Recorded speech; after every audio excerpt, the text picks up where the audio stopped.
The bitter liquid burns down Alara's throat like swallowing shattered glass. She crouches behind the servants' quarters, fingers wrapped tight around the clay vial, forcing herself not to gag. Dawn hasn't broken yet. The sky bleeds dark purple above the obsidian Shadowpack fortress, and she has maybe 3 minutes before someone notices she's gone. Her hands shake as the wolf's bane hits her bloodstream. Heat floods her chest, then ice, then something worse. A hollowing out, like her insides are being scraped clean with a dull blade. She bites down on her sleeve to muffle the sound trying to claw its way up her throat. Every morning. 5 years of this. The vial slips from her fingers and shatters against stone. Alara freezes, her breath catches. She listens to the silence pressing down from the fortress walls, black stone that swallows sound, swallows light, swallows girls like her who don't know how to disappear fast enough. Footsteps. She bolts. Her bare feet slap against cold courtyard stone as she runs toward the kitchens. The fortress sprawls before her like a mouthful of teeth. Guard towers, training grounds, the Alpha's hall where decisions get made and people get erased. Everything here is built from volcanic rock, dark and sharp-edged, the kind of place that doesn't forgive mistakes. She makes it to the kitchen entrance just as Merrick rounds the corner. Warlord Merrick, Beta Enforcer. The man who makes grown warriors piss themselves. He's built like a siege weapon, 6'5" of muscle and scar tissue, with a jaw that looks carved from the same black stone as the fortress. His eyes lock onto her, and Alara's stomach drops. "Where were you?" His voice doesn't rise. It doesn't have to. "Nowhere, sir." The words tumble out. I needed to." "You needed to what?" He takes a step closer. "Speak clearly, girl, or don't speak at all." Alara drops her gaze to his boots. Scuffed leather. Bloodstains that never quite wash out. She's learned every detail of those boots over the years, studied them while his fists did the talking. "The kitchen, sir. I was starting breakfast prep." "At this hour?" "Yes, sir." The silence stretches. She can feel him deciding whether she's worth the effort of punishment right now. Finally, he grunts. "Get inside, and if I catch you wandering again." He doesn't finish. He never does. The threat lives in the space where words should be. Alara slips past him into the kitchen and doesn't start breathing again until she hears his footsteps fade. The kitchen already smells like yesterday's grease and the sour tang of spoiled meat no one bothered to throw out. 3 other servants huddle near the ovens, their faces gray with exhaustion. None of them look at her. In Obsidian Shadow, you don't make friends. You make yourself small and hope that's enough. She grabs a bucket and scrub brush and heads toward the training grounds. This is her life. This is what she knows. The Obsidian Shadowpack sits at the northern edge of the kingdom, where the mountains meet the forest and winter never really lets go. 500 wolves strong. Warriors who train until their knuckles bleed and keep training after that. A hierarchy built on violence and the kind of loyalty that comes from fear. Alpha Drake rules from the Blackstone Hall, but everyone knows Merrick runs the pack. His daughter Seren stands beside him like a blade in a silk sheath, beautiful, poisonous, and always watching for weakness. Alara learned early not to look either of them in the eye. She scrubs dried blood from the training ground stones, her hands raw and red. The sun crawls higher. Warriors trickle out for morning drills, their boots thundering past her head. She keeps scrubbing. "Move!" She jerks sideways just as a warrior's heel comes down where her hand was a second ago. He doesn't apologize, doesn't even glance at her. She's furniture. Part of the scenery. That's the point. Midday comes and goes. Alara hauls water, scrubs more stone, empties chamber pots. Peels potatoes until her fingers cramp. The wolf's bane sits heavy in her gut, doing its job, crushing down the thing inside her that sometimes tries to wake up, the thing she's not supposed to have. She's wiping down tables in the packed dining hall when Seren Vane walks in. Merrick's daughter moves like she's already Luna of the entire kingdom, her dark hair pinned back with silver clips, her dress cut to show just enough skin to be dangerous. She's 21 and stunning and knows exactly how much power that gives her. Her gaze lands on Alara, and her perfect mouth curves into something that isn't quite a smile. "Still here?" Alara keeps her head down. "Yes, miss." Seren circles closer, heels clicking against stone. "I had a dream last night. Want to hear it?" Alara's throat tightens. "If you wish, miss." "I dreamed you finally did something useful. You know what that was?" Serene leans in close enough that Alara can smell her perfume, something expensive, floral, cloying. "You disappeared." The words hang in the air between them. "Wouldn't that be nice?" Seren straightens, smoothing her dress. "Maybe one day." She walks out, her laughter trailing behind her like smoke. Alara's hands are shaking again. She grips the table edge until her knuckles go white, breathing through the urge to run, to scream, to do anything except stand here and take it. That's when she hears it. A voice. Not outside her. Inside. "Alara."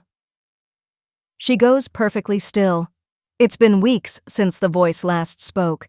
Weeks since she felt that presence stirring in the hollow place where the wolf's bane does its work. She thought maybe she'd finally killed it, thought maybe the medicine had done what it was supposed to do, but the voice comes again, stronger this time. "They're lying to you." Alara's breath catches, her vision blurs at the edges. "You're not broken, you're not weak, you're—" The voice cuts off, strangled, as the wolf's bane surges back.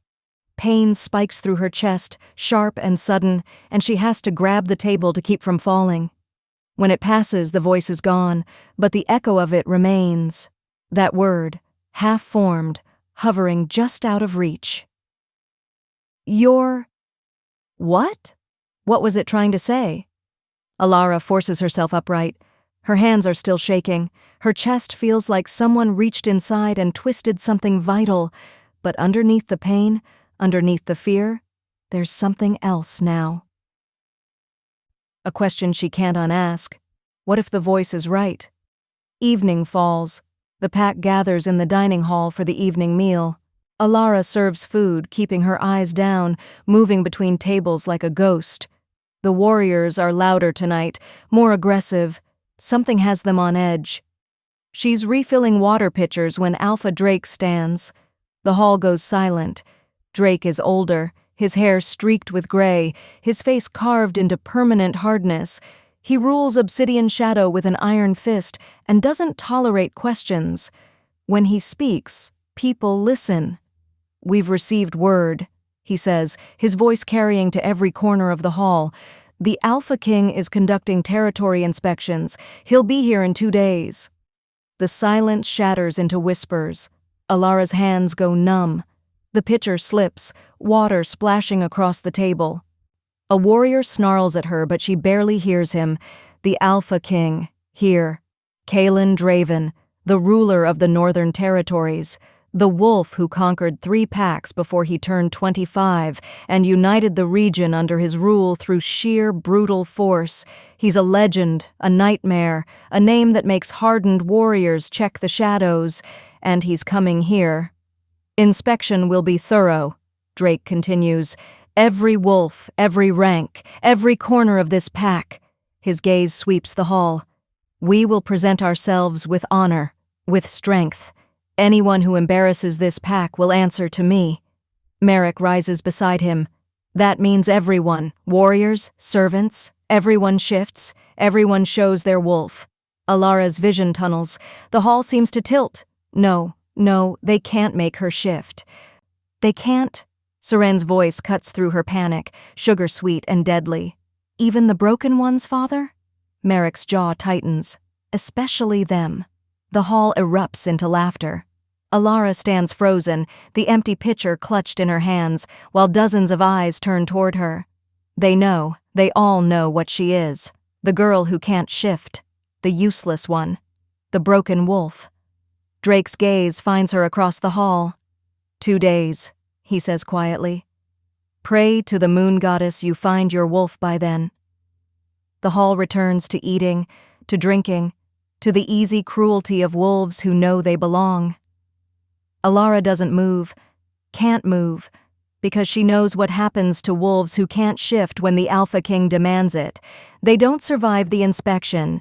She slips out of the hall and runs, past the kitchens, past the quarters, into the shadows behind the fortress where no one bothers to look. She collapses against the stone wall, her whole body shaking, that voice inside her screaming now, trying to break through the wolf's bane's hold. "Let me out!" But she can't. If they see what she really is, if they see the truth, they won't just kill her. They'll hunt every wolf like her. Because the voice inside her isn't broken. It's something the kingdom thought died out a century ago. Something that was supposed to be extinct. Alara presses her forehead against the cold stone and tries to remember how to breathe. 2 days until the Alpha King arrives. 2 days until she has to shift in front of him. 2 days until everything she's hidden for 5 years gets ripped into the open, and somewhere deep inside her, past the wolf's bane, past the fear, past everything she's been told about what she is, something white and ancient and absolutely deadly starts to wake up. What would you do if your survival depended on hiding the one thing that makes you powerful? Dawn comes too fast. Alara doesn't sleep. She spends the night curled behind the fortress, watching the sky shift from black to gray to the pale gold of early morning. Her body feels like it's being torn apart from the inside, the wolf's bane fighting against something that refuses to stay buried. By the time the warning bells ring, she's already on her feet. The entire pack mobilizes like an army preparing for war. Warriors rush to their posts. Servants scrub every surface until the black stone gleams. Pack wolves line up in formation across the main courtyard, their backs rigid, their eyes forward. Alara stays hidden near the kitchens, watching through a gap in the door. She can taste the fear in the air, sharp and metallic, like blood on the tongue. Even the strongest wolves look nervous. The Alpha King doesn't just inspect, he judges. One wrong move, one sign of weakness, and an entire pack can be disbanded. Leadership stripped, warriors reassigned. Or worse. Merrick stalks through the courtyard, barking orders, his face harder than usual. Seren stands beside Alpha Drake on the main platform, dressed like she's meeting a potential mate instead of a king who could snap her neck without breaking stride. Alara pulls back from the door. Her hands won't stop shaking. The bells ring again. 3 sharp tones. He's here. The massive iron gates swing open and the world seems to hold its breath. The first thing Alara notices is the silence. No hoofbeats, no march of soldiers, just the slow, deliberate sound of boots against stone. Then she sees him. Kalen Draven walks through the gates like he owns not just this pack, but the air they breathe. He's tall, taller even than Merrick, with shoulders that strain against the black leather of his coat. Dark hair falls to his collar, and his face is all hard angles and sharp edges, the kind of face that doesn't soften even when he's not trying to intimidate. But it's his eyes that stop her heart. Cold, calculating. The pale gray of winter ice, eyes that see everything. He moves through the courtyard like a predator assessing prey, his gaze sweeping over the assembled pack. Behind him, 6 elite guards fan out, their hands resting on weapons that look like they've tasted plenty of blood. Alpha Drake steps forward, inclining his head in submission. "Alpha King, Obsidian Shadow Pack welcomes you." Kalen doesn't acknowledge the greeting. He's scanning the crowd, his expression unreadable. "Line up," he says. His voice carries without him raising it. "Every wolf. Now." The pack scrambles into formation. Warriors in front, ranked wolves in the middle, servants and omegas at the back. Alara presses herself against the kitchen wall, her heart hammering so hard she thinks it might burst through her ribs. Maybe he won't notice her. Maybe if she stays hidden. "Everyone." Kalen's gaze swings toward the kitchens. "I don't repeat myself." Alara's legs lock. She can't move, can't breathe. A hand clamps down on her shoulder and yanks her forward. "Merrick." His fingers dig into her skin hard enough to bruise as he drags her out into the courtyard and shoves her toward the back of the formation.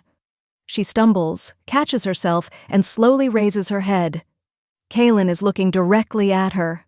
The world narrows to that single point of contact, his eyes on hers. For 3 seconds that feel like 3 hours, neither of them moves. Then something flickers across his face, something that almost looks like recognition. But that's impossible. He's never seen her before. She's no one. Nothing. His expression shudders. He looks away, continuing his inspection. Alara realizes she's been holding her breath. She lets it out slowly, her whole body trembling. He walks down the first line of warriors, pausing occasionally to assess someone more closely. His guards follow at a distance, watchful. When he stops in front of a young warrior whose stance is slightly off, the kid nearly faints. Kaelin says nothing, just stares at him until the warrior corrects his posture. Then he moves on. This continues for what feels like hours. He inspects every wolf with the same cold precision, asking occasional questions in that quiet, deadly voice. Pack wolves answer quickly, stumbling over their words. No one wants his attention. Finally, he reaches the back rows, the servants, the omegas, the forgotten ones. Alara keeps her head down as his boots stop 3 feet away from her. You. His voice cuts through the silence. Look at me. Her head snaps up before she can stop herself. Kaelin stands directly in front of her now, his pale eyes boring into hers. Up close, he's even more terrifying, all-contained power and absolute control. She can feel his dominance pressing against her like a physical weight, making her wolf instincts scream at her to submit. But she doesn't have wolf instincts. Not ones that work right anyway. What's your name? He asks. Alara. The word comes out barely above a whisper. Alara Wynn, Alpha King. Wynn. He says it like he's tasting the word, testing it. How long have you been with this pack? 5 years, Alpha King. And your rank? She swallows hard. Servant, Alpha King. His eyes narrow slightly. You've never shifted. It's not a question. Somehow he knows. No, Alpha King. Why not? The courtyard is so quiet she can hear her own heartbeat. Every eye is on them now. Seren watches from the platform with barely concealed glee. Merrick's jaw is clenched tight enough to crack teeth. I can't, Alpha King. Can't. He repeats the word flatly. Or won't. Can't. I've tried. Her voice breaks. There's something wrong with me. Kaelin studies her for a long moment. Then, without warning, he reaches out and grips her chin, tilting her face up toward the light. His touch sends a shock through her entire body. Not pain. Something else. Something that makes the hollow place inside her suddenly feel less empty. Open your eyes wider, he commands. She does.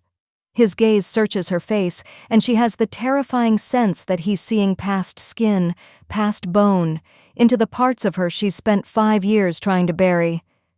Your scent is wrong, he says quietly, almost to himself.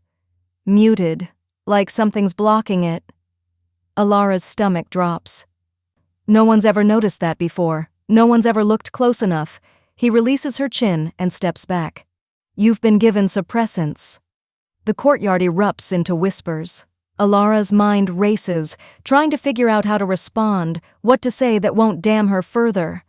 Merrick steps forward, his voice hard. The girl is broken, Alpha King. She was brought to us 5 years ago, unable to shift. We've kept her out of pity. Pity? Kaelin's tone makes the word sound like an insult. You expect me to believe you've housed and fed a useless wolf for 5 years out of pity? She works, Alpha King. Earns her keep. I'm sure she does. Kaelin's gaze swings back to Alara. Who gave you the suppressants? She can barely form words. My mother. It's medicine. I'm sick. You're not sick. He says it with absolute certainty. Someone's been dosing you to keep your wolf dormant.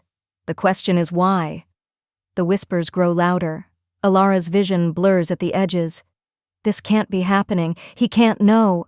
Seren's voice rings out, clear and cruel. Perhaps she's dangerous, Alpha King. Perhaps that's why she was drugged, to protect the pack. Kaelin turns slowly to face her. And you are? Seren's smile is all teeth. Seren Vane, Beta Warlord Merrick's daughter. She inclines her head respectfully, but there's challenge in her eyes. I only mean to suggest that if the girl's wolf is being suppressed, perhaps there's a reason. Perhaps she's unstable, violent. Violent. Kaelin looks back at Alara, and something dark flickers in his expression. She weighs maybe 110 pounds soaking wet and looks like a strong wind would knock her over. But you're suggesting she's a threat. Appearances can be deceiving, Alpha King. They certainly can. His attention shifts to Merrick.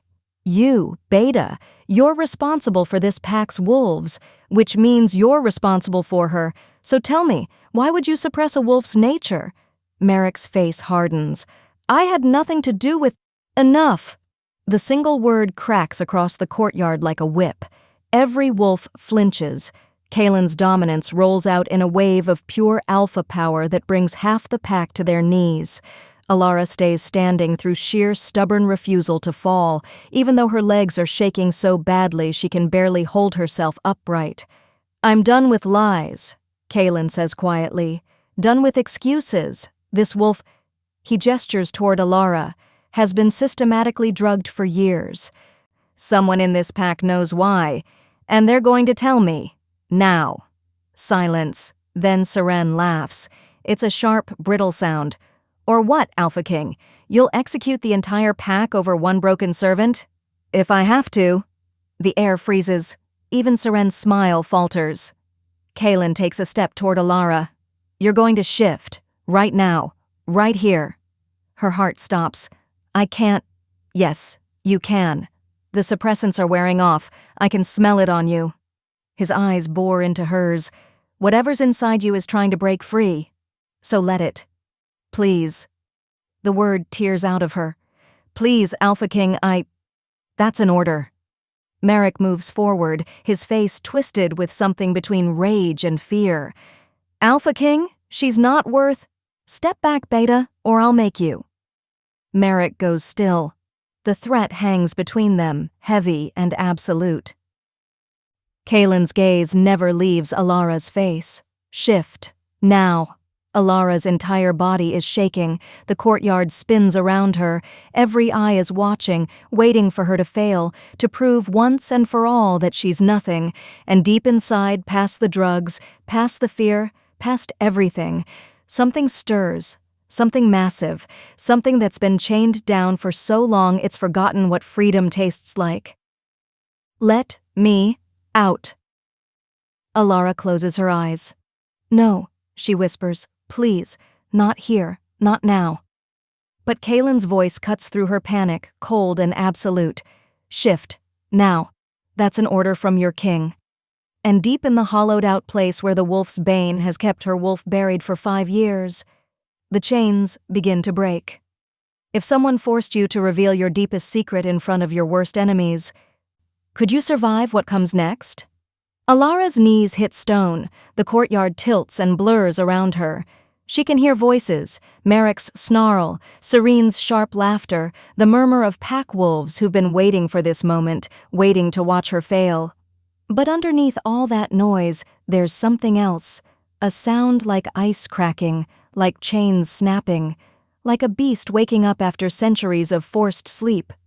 I can't, she gasps, pressing her palms against cold stone. Please, I can't. Kaelin's boots appear in her narrowed field of vision. You can, and you will. His dominance slams into her again, heavier this time. It's not a request, not a suggestion. It's an alpha command laced with power that makes her bones vibrate and her blood sing. The wolf's bane burns through her system like acid, fighting to hold down whatever's trying to rise. But it's not enough anymore. Not after 5 years of daily doses, not after the suppressants have finally started to fail. Not now that the Alpha King is standing over her, demanding she show him what she is. Everyone's watching you fail, Seren calls out from somewhere above. Just like always. Give up, Alara. It's what you're good at. The pack laughs. And something inside Alara, something that's been silent for too long, finally breaks. She feels it first in her chest, a heat that starts small and then explodes outward, racing through her veins like liquid fire. Her vision whites out, her back arches, every nerve ending in her body ignites at once. The wolf's bane tries one last time to shove her wolf back down. It fails. The shift hits her like an avalanche. Her bones crack and reform, her spine extends, her hands slam against stone and become paws, large, powerful, tipped with claws that score marks into volcanic rock. She tries to scream, but what comes out isn't human. It's a howl, pure and primal and absolutely feral. Light explodes from her body. Not normal light, not the golden glow of a typical shift. This is white light, blinding, radiant, so bright it turns the gray morning into noon.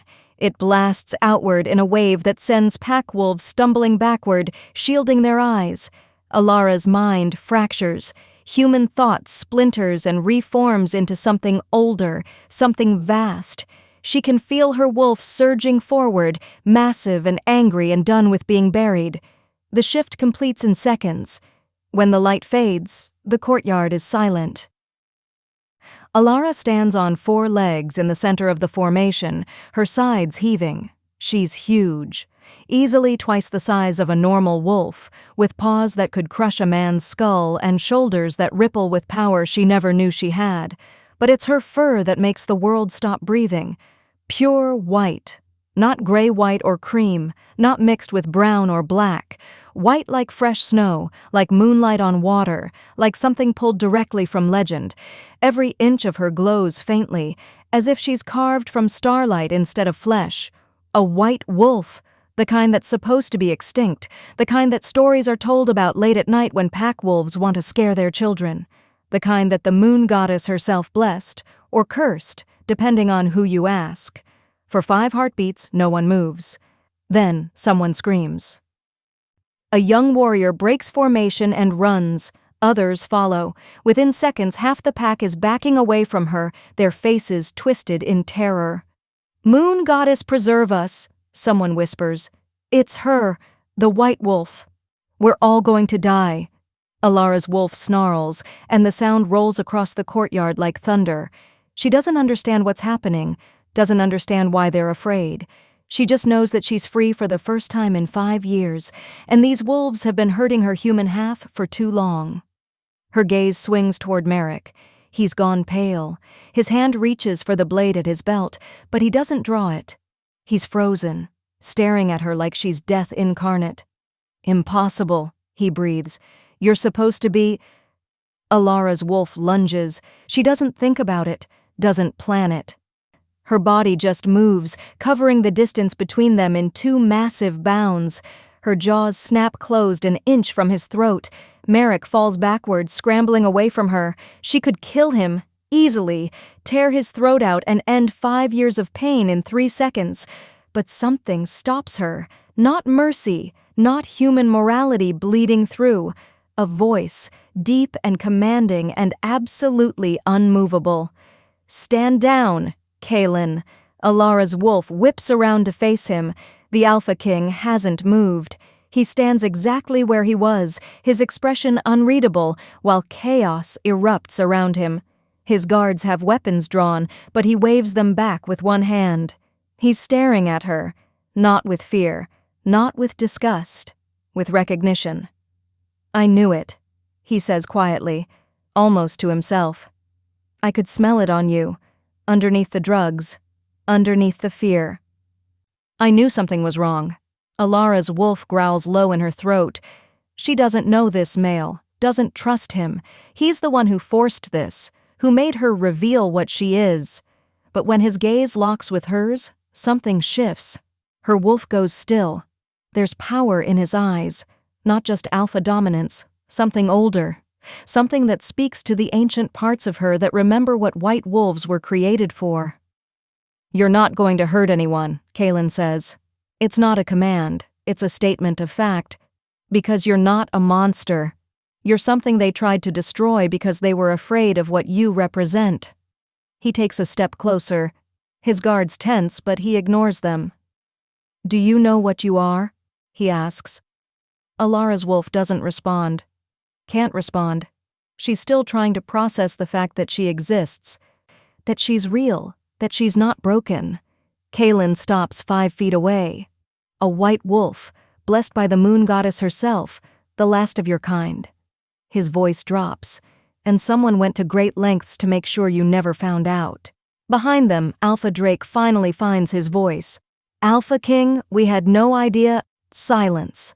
Kaelin doesn't even look at him. "You've been harboring something invaluable and treating it like garbage. If I find out you knew what she was—" "We didn't," Drake's voice cracks. "She was brought here as a child, broken, unable to shift. We were told—" "Told by who?" Silence. Alara's wolf swings her massive head toward the crowd, scenting, searching, there, in the back. 2 figures trying to slip away unnoticed, the people she called mother and father for 5 years. Her wolf's lips peel back from fangs the length of daggers. "Them," Kaelin says, following her gaze. "Guards, bring them here, now." The elite guards move fast. Within seconds, the 2 figures are dragged forward and thrown to their knees in front of Kaelin. The woman Alara called mother won't meet her eyes. The man trembles, his face gray. "Please," the woman whispers. "We were just following orders. We didn't know—" "Orders from who?" Kaelin's voice could freeze blood. The woman's mouth opens, closes, opens again. Then she looks directly at Alara's wolf, and her face hardens. "You were supposed to stay buried, supposed to stay hidden, but you just had to survive, didn't you? Just had to keep breathing when you should have died years ago." Alara's wolf snarls. The sound makes the woman flinch. "Who sent you?" Kaelin demands. "It doesn't matter." The woman laughs, high and brittle. "She's exposed now. They know she exists. And once they know—" She stops herself, shaking her head. "You have no idea what you've done, Alpha King. No idea what's coming." Before Kaelin can respond, the woman bites down hard. Blood floods her mouth. Her body convulses once, twice, then goes still. Poison. The man follows a second later, his eyes rolling back as whatever capsule they'd hidden in their teeth does its work. Both bodies slump to the ground, dead in seconds. The courtyard erupts into chaos again. Warriors shout, servants scream. Seren's voice rises above it all, demanding someone explain what just happened. But Alara's wolf doesn't hear any of it. She's staring at the bodies of the people who stole 5 years of her life, who drugged her every morning. Who told her she was broken when they knew exactly what she was? Who died rather than reveal who sent them? Her wolf's howl splits the morning air. It's not rage, not grief. It's pure, devastating loss. Because she understands now. She was never unwanted, never abandoned. She was hidden, kept prisoner, drugged into submission by people paid to make sure she never discovered the truth. And whoever sent them, whoever wanted her buried, just learned she's alive. Kaelin moves closer, slowly, like approaching a wounded animal. "Alara," his voice is gentle now.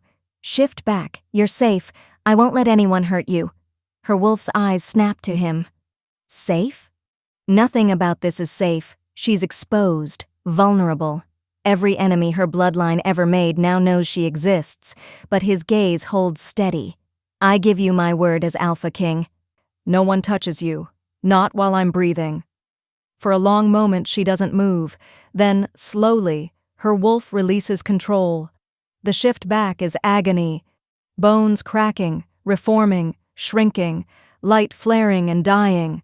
When it's over, Alara collapses naked on cold stone, every muscle screaming. Someone throws a cloak over her. Kaelin. He's crouched beside her now, his expression carved from ice. "Get her inside," he snaps at his guards. "And lock down this entire pack. No one leaves. No messages go out. If anyone tries to run, kill them." His guards move instantly. Kaelin helps Alara to her feet. She sways, barely able to stand. Her body feels like it's been torn apart and poorly stitched back together. "What did they mean?" she manages to whisper. "What's coming?" Kaylin's jaw tightens. The people who paid to keep you hidden just found out their investment failed, and if I know anything about white wolves, he stops himself. We need to move, now. But no questions, not here. He starts pulling her toward the fortress entrance. We have maybe 3 hours before hunters descend on this place like locusts. Hunters? He looks at her then, and she sees something in his eyes she didn't expect. Fear. White wolves don't just represent power, Alara. They represent change, revolution, a shift in the natural order. His grip on her arm tightens. And there are wolves across this kingdom who would burn the world to ashes before they let that happen. Somewhere in the distance a horn sounds, long, low. A warning call. Kaylin goes rigid. That was fast. What? They're already here. He yanks her forward, his voice dropping to barely above a whisper. And they're not coming to talk. Through the fortress gates, Alara can see figures emerging from the tree line. Dozens of them, all moving toward Obsidian Shadowpack with weapons drawn and murder in their eyes. And somewhere in the fortress behind them, a voice whispers through the stone, old, feminine, cruel. She's the one. Kill her before she awakens fully. The secret that was supposed to protect her just made her the most hunted wolf in the kingdom. Will she survive long enough to understand why? Kaylin's hand clamps around Alara's wrist, yanking her behind him as the first arrow whistles past her ear. It embeds in the fortress wall with a wet thunk, the shaft still vibrating. Silver-tipped, made specifically for killing wolves who can heal from anything else. Inside! Kaylin roars at his guards. Get her inside now! But Alara's legs won't move. She's staring at the tree line where shadows pour out like spilled ink, 20, 30, 40 figures, all armed, all moving with the coordinated precision of trained killers. They're not here to capture her. They're here to erase her. Another arrow flies. Kaylin's hand shoots up, catching it mid-flight. He snaps the shaft in half and throws Alara over his shoulder like she weighs nothing. She's still wrapped in the cloak, still weak from the shift, still trying to process the fact that she's not broken, never was broken, and now people want her dead because of it. Kaylin runs.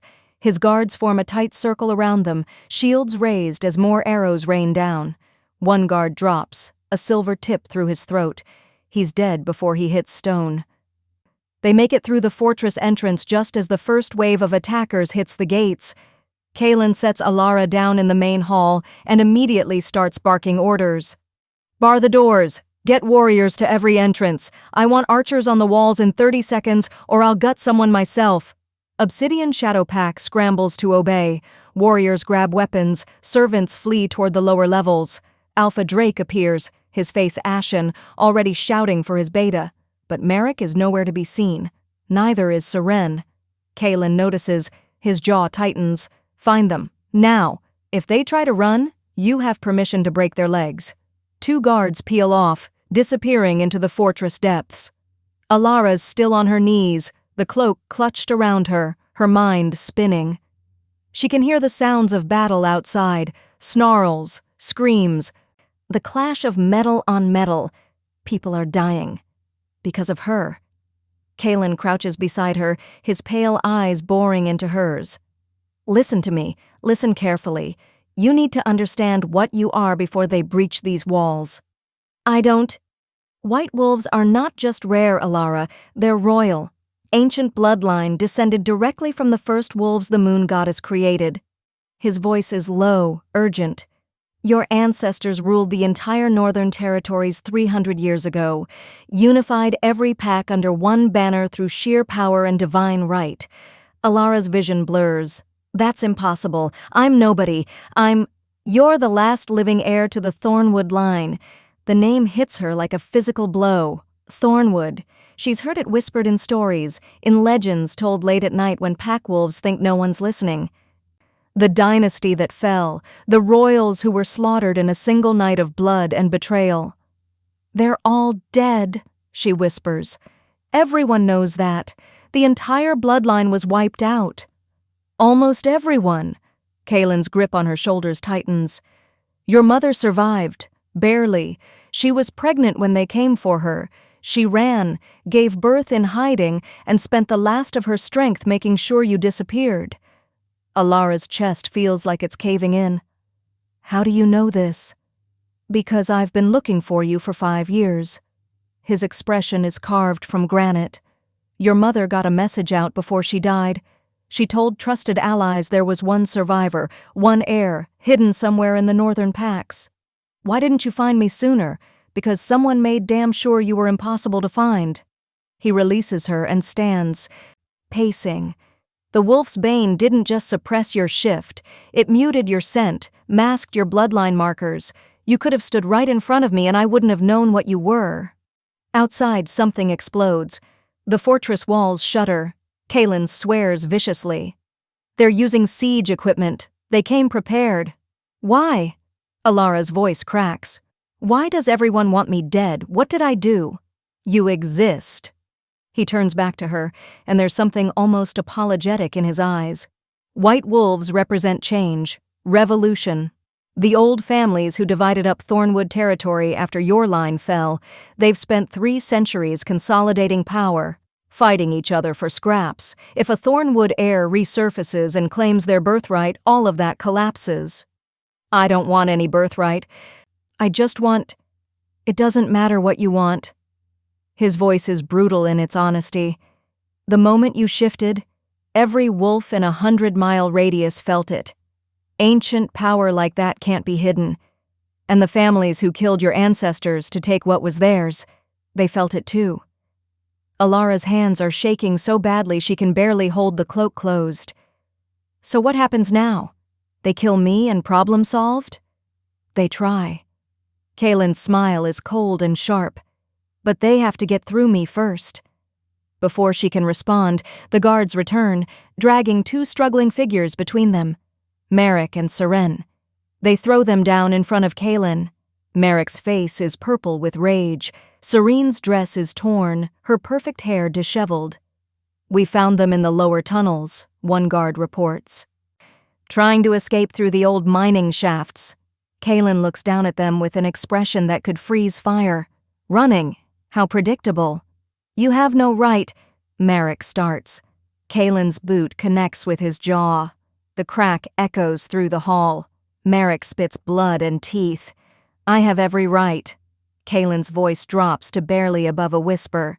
You've been hiding a Thornwood heir in your pack for 5 years, drugging her, abusing her, keeping her weak. He crouches down, getting eye level with Merrick. So here's what's going to happen. You're going to tell me exactly how you knew what she was, who told you, who paid you, and if you lie to me even once, I'll make sure you die screaming. Merrick's eyes dart to the doors, to the sounds of battle outside, to anywhere except Kaylin's face. I didn't know, he rasps. I swear on the moon goddess, I didn't know what she was. But someone did. Kaylin grabs his collar, hauling him up. The couple who brought her here, they knew, and they're conveniently dead now, which means someone wanted them silenced. Seren laughs. It's a broken, desperate sound. You think we're the only ones? You think this pack is the only one with secrets? Her eyes fix on Alara, blazing with hatred. There are families all across the kingdom who knew Thornwood survivors might exist, who've been hunting for them for decades. You're not special, White Wolf. You're just unfinished business. Kaylin backhands her. The slap echoes. Names, he demands. Give me names, or I'll tear this entire pack apart looking for answers. Merrick's resistance finally breaks. The Council, the High Families, Draven, Blackthorn, Silvercrest. He's babbling now, words tumbling out. They all contributed to the fund, paid hunters to search, paid informants in every pack. When those 2 showed up with the girl 5 years ago, we got a message. Keep her hidden. Keep her weak. And if she ever shifted... He stops. If she shifted what? Kaylin's voice could cut glass. Kill her before anyone else found out what she was. The words hang in the air like a death sentence. Alara feels something inside her crack open. All those years, all that suffering, It wasn't random cruelty, it was calculated, orchestrated. They were never going to let her live. The council ordered this? Kaelin's face has gone completely expressionless, which somehow makes him more terrifying. The same council I report to? The same families who swore fealty to the crown. They don't want another Thornwood on the throne, Merrick whispers. They'll burn the entire kingdom before they let that happen. Outside, the battle sounds are getting closer. The attackers are pushing through the outer defenses. Kaelin straightens, his decision made. We're leaving, now. He gestures to his remaining guards. Get horses, supplies, we move in 5 minutes. Where? One guard asks. My territory, Ironhold Fortress. It's the only place with defenses strong enough to hold off a siege. His gaze swings back to Alara. Can you ride? She nods, not trusting her voice. Good, because we're about to have half the northern families chasing us, and I'd rather not die in this cesspool of a pack. He looks at Alpha Drake, who's been standing frozen throughout the entire exchange. You're on your own, should have chosen your allies more carefully. Alpha King, please? You housed assassins and traitors under your roof. As far as I'm concerned, Obsidian Shadow Pack is complicit in treason against a royal bloodline. Kaelin's voice is flat. Absolute. I'll deal with you after I've made sure she survives the night. He pulls Alara to her feet. Someone hands her actual clothes, simple traveling leathers that are too big, but better than a cloak. She changes quickly behind a pillar while Kaelin's guards prepare their escape. Her body still aches from the shift. Her mind is reeling from everything she's learned. Royal bloodline, Thornwood heir, assassination orders from the highest families in the kingdom. 20 minutes ago, she was a servant, scrubbing floors. Now she's a target with a crown she never wanted painted on her back. Kaelin appears beside her as she finishes dressing. Stay close to me. Don't shift unless I tell you to, and if I say run, you run, understand? Where are we running to? Somewhere they'll think twice before attacking. He hands her a knife. But first we have to survive the next 3 days. 3 days? His expression darkens. That's how long it'll take for the council to mobilize their full forces. Right now it's just advanced scouts and local hunters. In 3 days it'll be entire armies. He meets her eyes. Maybe less, if they decide you're worth the risk of civil war. The fortress gates explode inward. Attackers pour through, their weapons gleaming in the torchlight. Obsidian shadow warriors meet them head-on, and the entrance hall becomes a slaughterhouse. Kaelin's hand finds Alara's. Time's up! Move! They run for the back entrance, his guards clearing a path. Behind them, she can hear Merrick screaming orders, Seren's voice rising in panic. She doesn't look back. They burst out into the cold night air. Horses wait, stamping and nervous. Kaelin lifts her onto one like she weighs nothing and swings up behind her. Hold on, he says, and kicks the horse into a gallop. They thunder away from Obsidian Shadow Pack, away from the only home she's known for 5 years, away from the life she thought she understood. Behind them, the fortress burns. And somewhere in the darkness, a horn sounds, long and low and absolutely merciless. The hunt has begun. Kaelin leans close to her ear as they ride. We have 3 days before they strike with everything they have, maybe less. Alara closes her eyes against the wind, against the fear, against the impossible weight of a crown made of blood and ancient power. 3 days to learn how to survive as something she never asked to be. 3 days before the families who murdered her ancestors come to finish what they started. 3 days before she has to choose between hiding forever or claiming a throne built on the bones of everyone she's supposed to save. The horses' hooves pound against earth. And behind them, in the burning fortress, Seren Vane watches them disappear into the night with eyes full of rage and a secret she hasn't told anyone. The White Wolf isn't the only Thornwood survivor. When the entire kingdom wants you dead, can 3 days be enough to transform from prey into predator? The horse collapses 2 hours before dawn. One moment it's running, foam flecking its mouth, hooves eating up ground. The next, its front legs buckle and it goes down hard. Kalen manages to throw himself and Alara clear before the animal's full weight hits earth. They roll, come up running, but the horse doesn't rise again. Damn it! Kalen checks the animal quickly, efficiently. Pushed too hard. It's done. Alara's legs are shaking. Her lungs burn. They've been riding since they escaped Obsidian Shadow, stopping only once to water the horses and check for pursuit. The other guards' mounts look ready to drop too. How much farther? She manages to ask. 4 hours on horseback, 8 on foot. Kalen straightens, scanning the dark forest around them. We're not going to make it before they catch up. As if summoned by his words, a horn sounds in the distance, closer than before. The guards exchange looks. One of them, a scarred female named Tasha, speaks up. Alpha King, we can hold them here. Buy you time to reach Ironhold. No. Kalen's voice is flat. We move together or not at all. With respect, sir, that girl is worth more than all our lives combined.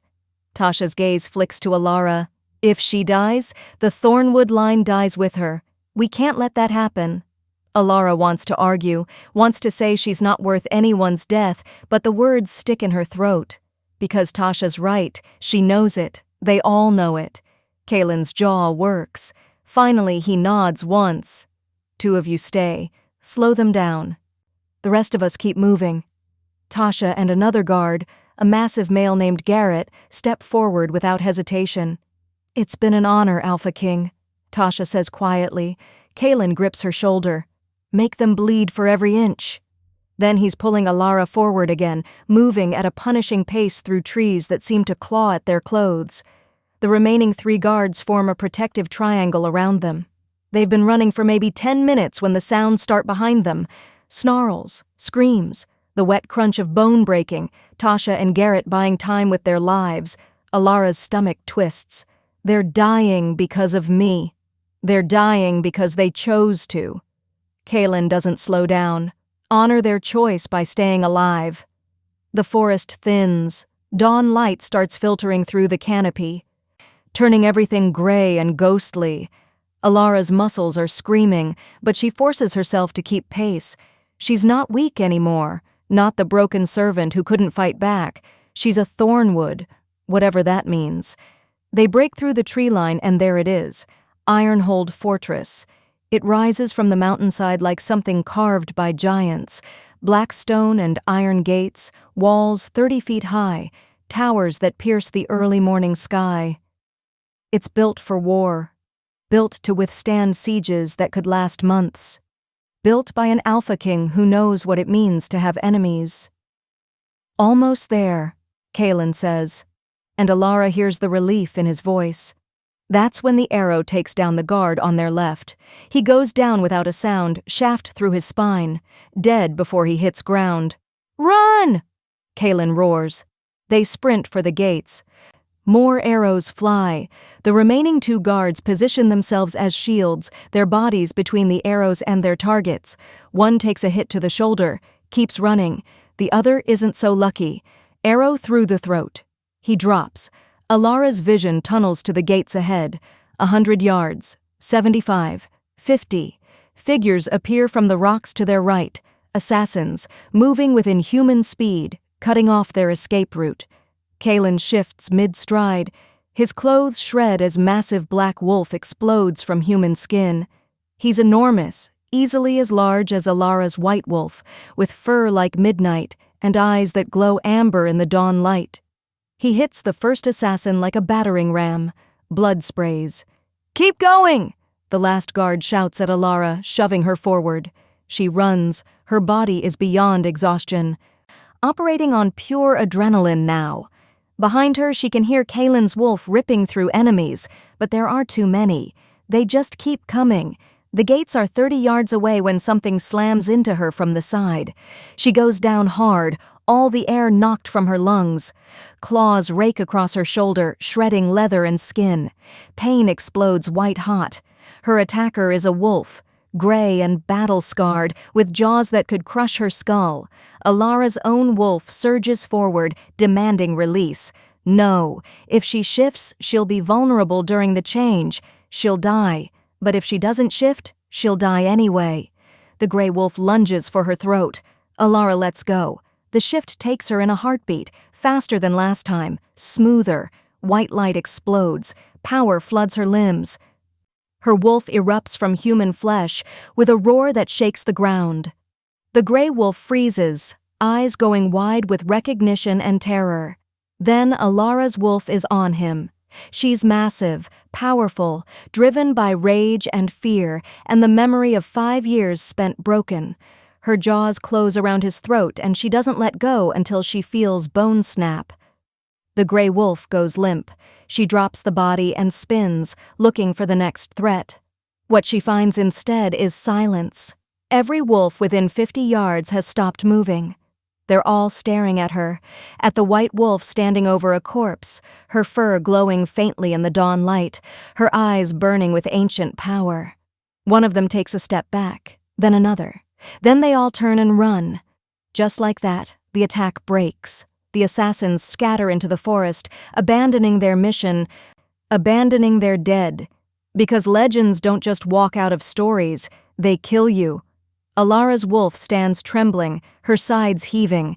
She can taste blood in her mouth, can feel the power thrumming through her veins, power she doesn't know how to control, doesn't understand. Kalen's black wolf appears beside her. He's covered in blood, none of it his amber eyes fixed on her. For a moment, neither of them moves. Then something passes between them. Not words, something deeper. A recognition that lives in bones and blood. Her wolf leans against his, just for a second. His wolf rumbles deep in his chest. Not a threat. Something else. Something that makes her entire body feel electric. Then he shifts back to human, standing naked and utterly unbothered by it. "Well," he says, his voice rough. "That's one way to make an entrance." Alara shifts back too, her body protesting every movement. Someone throws a cloak over her shoulders. She doesn't register who. The fortress gates swing open. Warriors pour out, securing the area, collecting bodies. Kalen helps her to her feet. His hand on her arm sends sparks racing up her spine. "You saved my life," she says quietly. "Pretty sure you just saved all our lives." He's looking at her differently now. Not like she's a fragile thing that needs protecting, like she's something dangerous that he's not sure how to handle. "That power you just showed, that's not normal, not even for white wolves." "I don't know what I did, I just felt it, I know." His thumb brushes over her wrist, and she has to suppress a shiver. "That's instinct. Ancient wolf instinct. But you need to learn to control it before it controls you." "How?" "I'll teach you." His eyes are intense, burning. "Starting now, because in 3 days, maybe less, we're going to face an army, and you need to be ready." They walk through the gates into Ironhold. The fortress interior is all efficiency and military precision, warriors training in the courtyard, supplies being moved, defenses being reinforced. This is an Alpha King's seat of power, and Alara just brought war to his doorstep. Kalen takes her to a private training ground, a stone circle surrounded by high walls open to the sky. "Shift," he commands. "Now?" "You need to get used to the transition. Make it second nature. Right now, you're vulnerable every time you change. That gets you killed." Alara's body protests, but she forces herself to shift anyway. The change comes easier this time. Her white wolf emerges panting, exhausted but alive. Kalen shifts too. His black wolf circles hers, assessing. Then he lunges. Alara barely dodges. Her wolf snarls, confused. What is he doing? He attacks again, testing her reflexes, her instincts. Not trying to hurt her, but not gentle either. This is combat training, real training.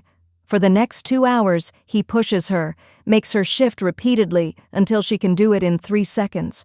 Makes her fight until her muscles scream, makes her use the power thrumming inside her until she starts to understand how it moves, how it builds. By the time he finally calls a halt, she's collapsed on the stone, every part of her trembling. Kalen shifts back, crouching beside her wolf. "You're strong," he says quietly, "stronger than you know." but strength without control is just chaos waiting to happen. Her wolf whines, too exhausted to shift back yet. He reaches out slowly, giving her time to pull away. When she doesn't, his hand touches her fur. The contact sends electricity through her entire body. Her wolf's eyes snap to his, and in that moment, she feels it. The pull. Like invisible threads connecting them, pulling tighter every second they're together. It's not human attraction. It's something primal, ancient. Mate bond. The realization hits her like a physical blow. Kaylin feels it too. She can see it in his eyes. The recognition. The shock. "No," he breathes. "That's not." A horn blares from the fortress walls, long and urgent. Kaylin's on his feet instantly, his body tense. "What now?" A warrior runs into the training ground. "Alpha King. Scouts report movement on the eastern ridge. Multiple packs. Hundreds of wolves." "How long?" "They'll reach us by nightfall." Kaylin's expression goes cold. "So much for 3 days." He looks down at Alara's wolf, and she sees the war in his eyes. The mate bond is pulling at him, demanding he protect her at all costs. But he's also an alpha king, and he just brought a war to his pack because of her. "Get up," he says quietly. "We have maybe 6 hours before they hit these walls, and you need to be ready." Alara forces her exhausted body to shift back to human. Someone hands her clothes. She dresses quickly, her mind racing. "They're not coming for you," she says, the realization dawning cold and certain. "They're coming for me. I'm the reason they're attacking." Kaylin doesn't deny it. "You're a symbol, a threat. As long as you exist, their power is unstable. Then I should leave, take the fight somewhere else." "No." His voice is iron. "You're under my protection now. That means something, and I don't abandon people who need me. Even if it costs you everything?" His gaze holds hers. "Even then." The mate bond flares between them, stronger now. Undeniable. And somewhere beyond the fortress walls an army gathers, an army that won't stop until the last Thornwood is dead. Can a wolf who just learned to fight survive a war that's been 300 years in the making? The first wave hits 2 hours after sunset. Alara stands on the fortress walls beside Kaylin, watching torches appear in the darkness like malevolent stars. Hundreds of them, maybe thousands.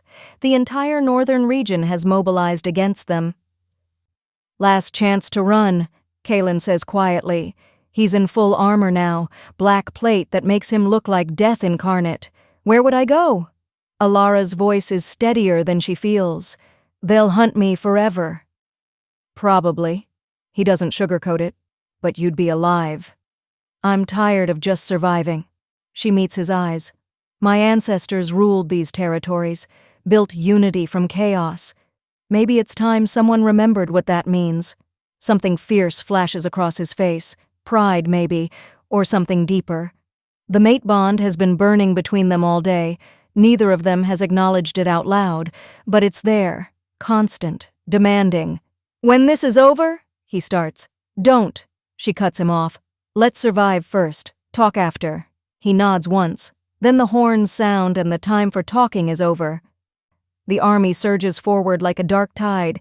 Siege ladders, battering rams, wolves in both human and animal form, all converging on Ironhold's walls. "Hold!" Kaylin's voice booms across the fortress. "Make them pay for every inch!" The battle explodes into chaos. Arrows rain down from Ironhold's walls, cutting through the first ranks, but they just keep coming. Ladders slam against stone. Wolves begin climbing. Kaylin shifts, his massive black wolf leaping down into the fray. He's a force of nature, ripping through enemies like they're made of paper. But there are too many. Alara watches from the walls, her hands gripping stone. Every instinct screams at her to shift, to fight, to help. But Kaylin made her promise to stay back, made her swear not to engage unless absolutely necessary, because she's not a warrior, she's a symbol. And symbols don't risk themselves in the first wave. The wall beside her explodes, stone fragments spray like shrapnel. Alara throws herself backward as massive chunks of fortress wall crash down. Through the smoke and dust, figures emerge. Not regular warriors. These are elites. Assassins sent specifically for her, 5 of them, moving with coordinated precision. The nearest guard moves to intercept. The assassin cuts him down in 2 seconds. Then they're on her. Alara shifts without thinking. Her white wolf erupts, all exhaustion forgotten in the face of immediate death. The assassins hesitate, just for a heartbeat, just long enough for her wolf to move. She's faster than them, stronger. The power thrumming through her veins makes her movements almost precognitive. She can feel where they'll strike before they move. Her jaws close around the first assassin's arm. She whips her head sideways and the arm comes off. The second assassin drives a silver blade toward her ribs. She twists, and the blade skitters across her fur without penetrating. Her hide is too thick, too strong.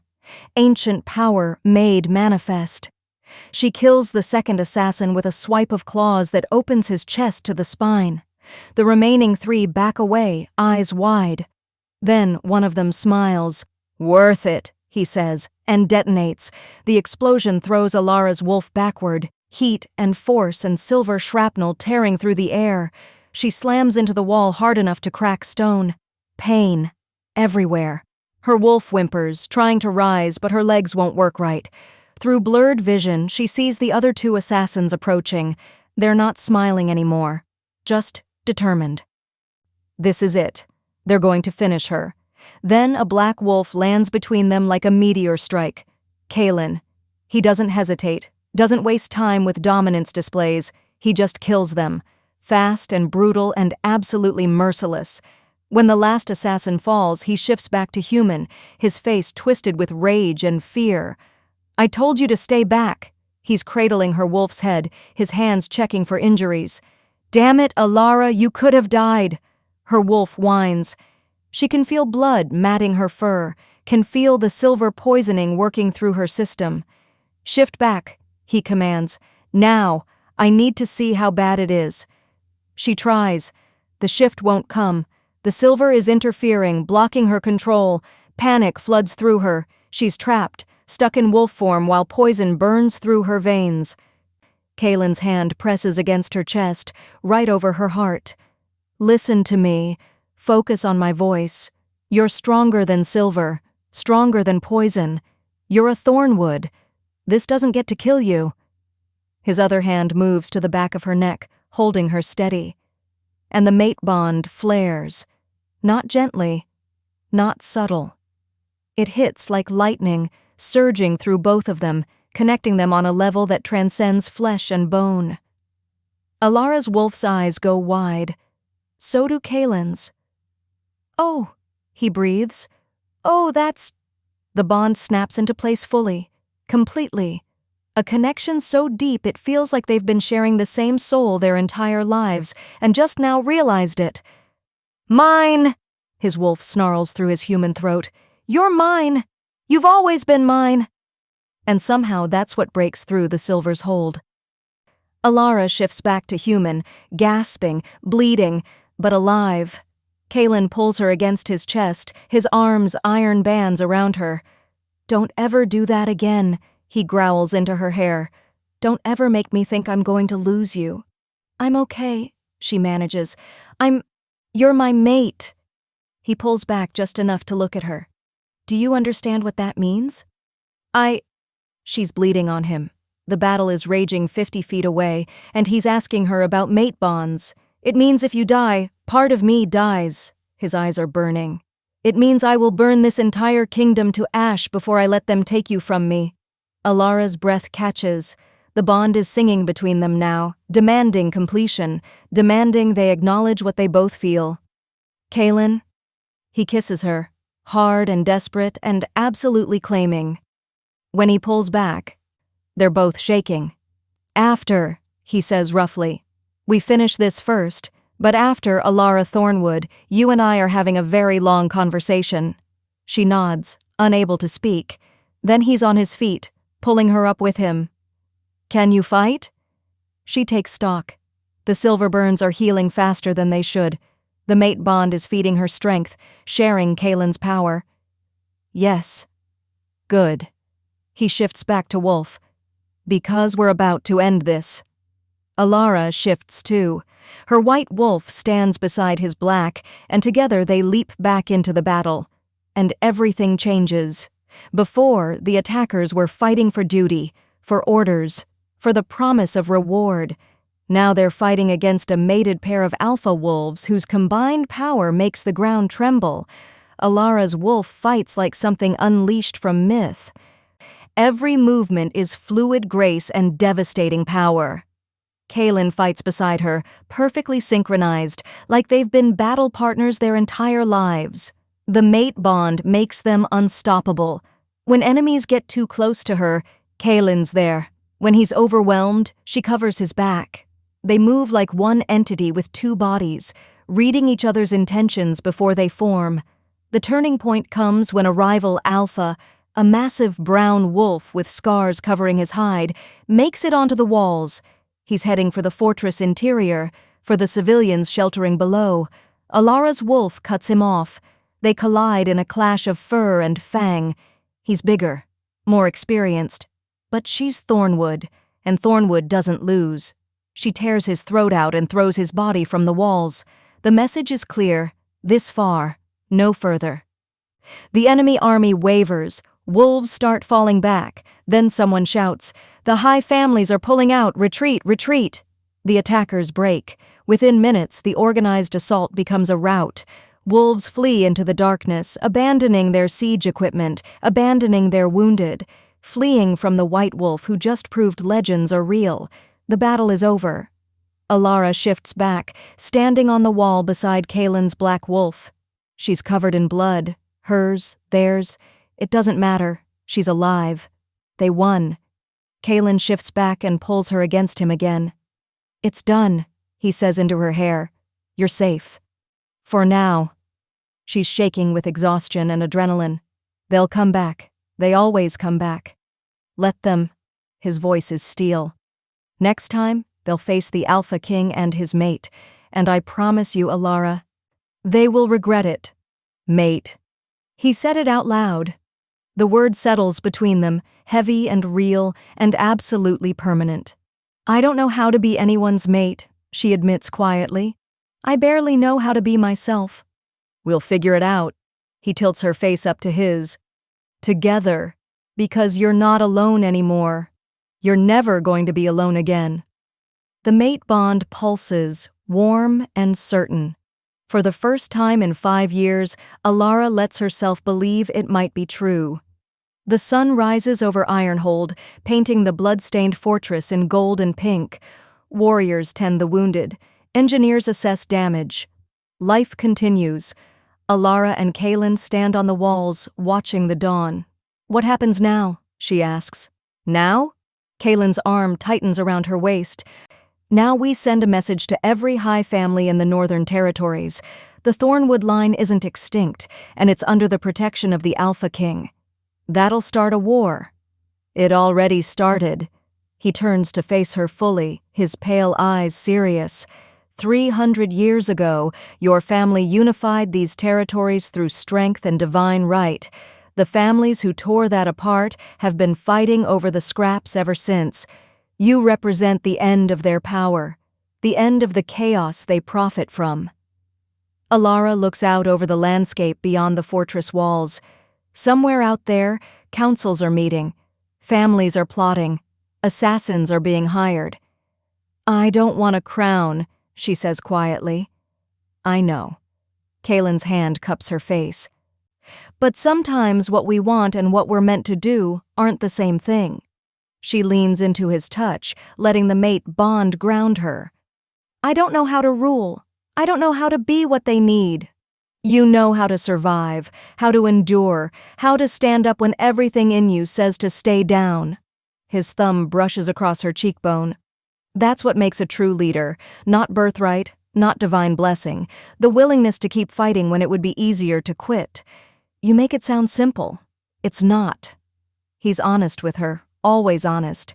"It's going to be brutal, dangerous. There will be days you wish you'd stayed hidden. But, Alara..." His eyes burn into hers. You could change everything, bring back the unity your ancestors built, end 3 centuries of bloodshed. Or die trying. Or die trying, he agrees. But you won't die. Not while I'm breathing. Not while this bond connects us. The intensity in his gaze makes her breath catch. I've been searching for you for 5 years. Now that I've found you, the moon goddess herself couldn't take you from me. The bond flares between them, hot and possessive and absolutely certain. Footsteps behind them. A warrior approaches, bowing. Alpha King, scout reports. Kalen doesn't take his eyes off Alara. Speak. The High families have called an emergency council meeting 3 days from now. They're demanding your presence to explain why you're harboring a Thornwood heir. Demanding. Kalen's voice goes cold. Interesting choice of words. Sir, the message also states that failure to appear will be considered an act of war against the Northern Territories. Now Kalen does turn, his expression carved from ice.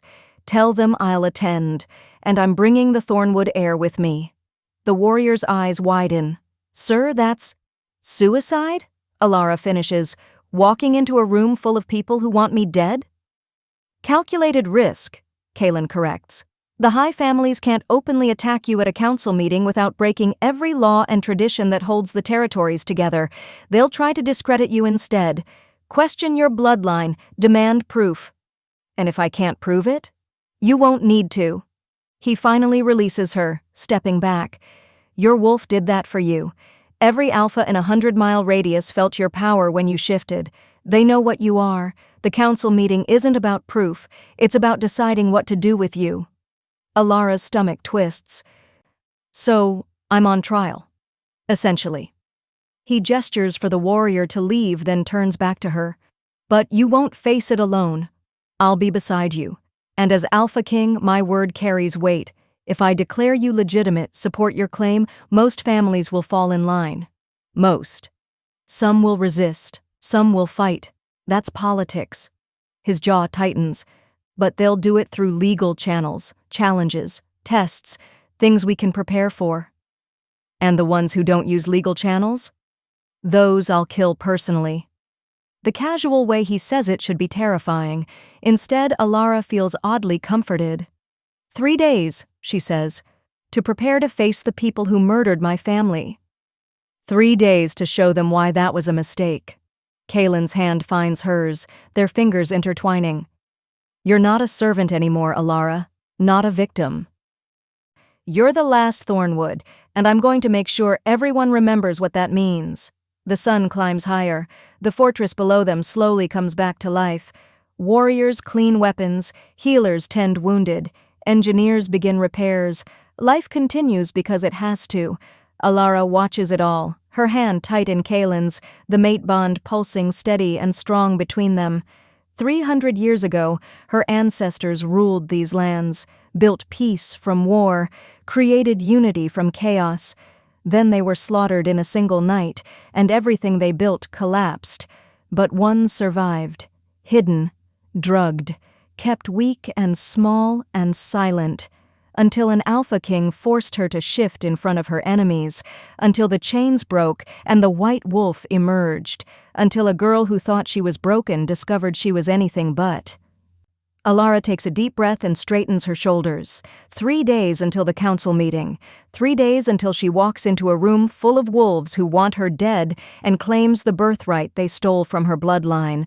3 days to decide what kind of Thornwood she wants to be, the scared girl who hides or the queen who fights.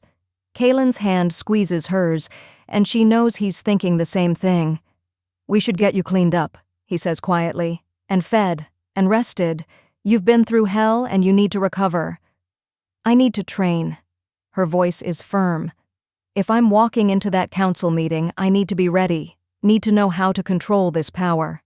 Pride flashes across his face. Then we train. But first... He pulls her closer, his free hand sliding into her hair. First, we acknowledge this. The mate bond. The connection that turned them from strangers into something unbreakable. I don't know what I'm doing, she admits, with any of this, with you, with... He kisses her again, softer this time.